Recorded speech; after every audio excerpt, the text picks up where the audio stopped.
Uyu munsi tuganire ku rusengero rwa gatatu rugomba kubakwa i Yerusalemu. Ese uru rusengero birakomeje koko rugiye kubakwa cyangwa ntabwo ruzubakwa? Hashize iminsi mbiganiraho, ariko iyo tubiganiraho wenda tuvuga ngo ni ibintu bizaza mu gihe kirekire.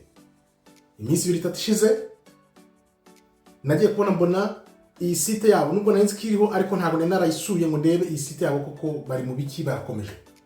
Nkuko bibona hano rero hari site y'urusengero rwa gatatu rugiye kuzubakwa i Yerusalemu.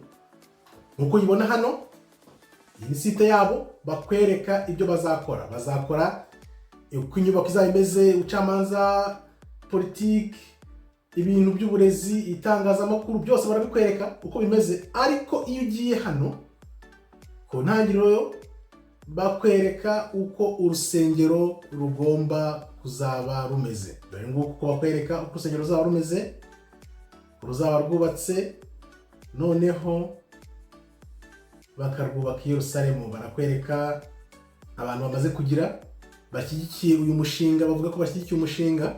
Abantu 571,600 nibo batera inkunga ibi bintu ku isi yose, bakakwereka aho bakomoka, aho bava. Kibazo uti ese uru rusengero rugiye kubakwa, ko tuzi ko ijambo ry'Imana ritubwira ko urusengero ruzava mu ijuru, Kristo akaza nk'umwami n'umukiza, akaba ari we uzategekesha inkoni y'icyuma, kubera ko urwo rusengero ruzaba rutanzwe n'Imana atari muntu. Ugahita wibaza rero uti niba Imana itubwira ngo urusengero niyo izaruzana, bo bakaba bafite uyu mugambi, urana n'umugambi muremure, babyita umugambi wo kubaka urusengero rwa gatatu i Yerusalemu. Iyo ugiye hano uhita ubona uko urwo rusengero baruteganya kurwubaka, ukibaza uti uru rusengero rugiye kuza ruje ari urwande? Ese ni Imana yarugennye cyangwa se ahubwo ni urusengero bagiye kuzubakira Antikristo kugira ngo azajyemo yiyite Imana? Dore ngo urwo rusengero uko rumeze rero, ko bagomba kuzaba barwubatse, kuzaba rumeze, urabona ko byanze bikunze bafata ibintu bavana muri Bibiliya bagahita babigerageza kugira ngo babyubake.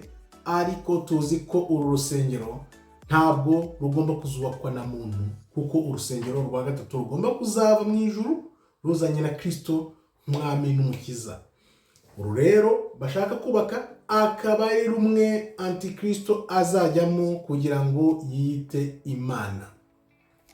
Kandi nanone wa mubare wa muntu wibuke ni 666, ikimenyetso cya nyamaswa ariyo Antikristo, ari uzagenda muri urusengero akicaramo akita Imana.